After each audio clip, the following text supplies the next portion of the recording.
रोहिणी खडसे मतदानाच्या दिवशी पोलिसांसोबत बाचाबाची करतानाचा एक व्हिडिओ व्हायरल झालाय। मुक्ताईनगरमध्ये पवारांच्या राष्ट्रवादीचा एकही उमेदवार नसताना रोहिणी खडसेंची पोलिसांसोबत बाचाबाची। रक्षा खडसेंच्या समर्थनार्थ रोहिणी खडसे मैदानात उतरल्याची चर्चा।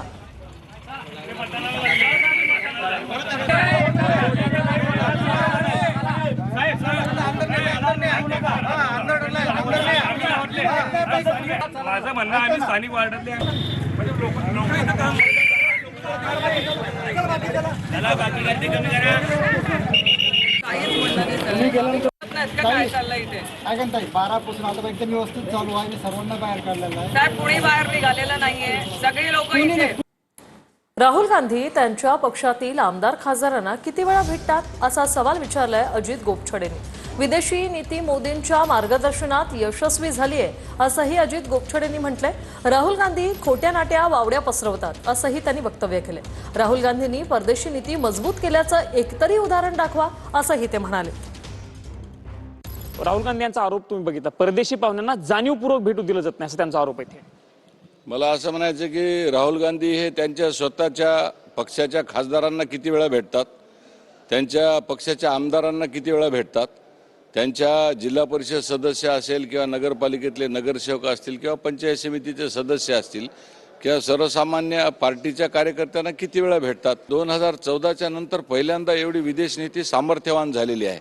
आणि या काळात काँग्रेसने काय केलं आहे, नेहमी आमच्या विदेश नीतीवर टीका करत गेले, पण आमची विदेश नीती ही सफल झालेली आहे। जाणीवपूर्वक सांगितलं जाते की तुम्ही विरोधी पक्षांच्या नेत्यांना भेटू जा, इथंच नाही तर आम्ही दुसऱ्या देशात गेलो म्हणजे परदेशात गेलो तर तिकडेही तुम्ही अशाच पद्धतीने त्यांना सांगता की भेटू नका। प्रत्येक वेळेस आता हा पुतिनांच्या बाबतीतला हा जो विषय आहे हा देखील फेक विषय आहे। म्हणजे अशा पद्धतीच्या खोट्या नाट्या वावड्या पसरवायच्या आणि मोदीजींच्या बाबतीत बोलायचं, पण जनता आता सुज्ञ झालेले। राहुलजी फिरण्यासाठी जातात अशा पद्धतीचा आरोप आहे तुमचा। ते देशासाठी कधीच काम करत नाहीत। ते आजपर्यंतच्या संपूर्ण माझ्या या सगळ्या राजकीय करिअरमध्ये कधीही त्यांनी परदेशामध्ये जाऊन काही विधायक काम केलंय। कॅमेरामन राकेश कुमार समी, प्रमोद जगताप, TV9 मराठी, नवी दिल्ली। उद्या शिक्षकांच्या राज्यव्यापी संप आहे। संपात सहभागी झाल्यास वेतन कपात करण्याचा शिक्षण विभागाचा इशारा।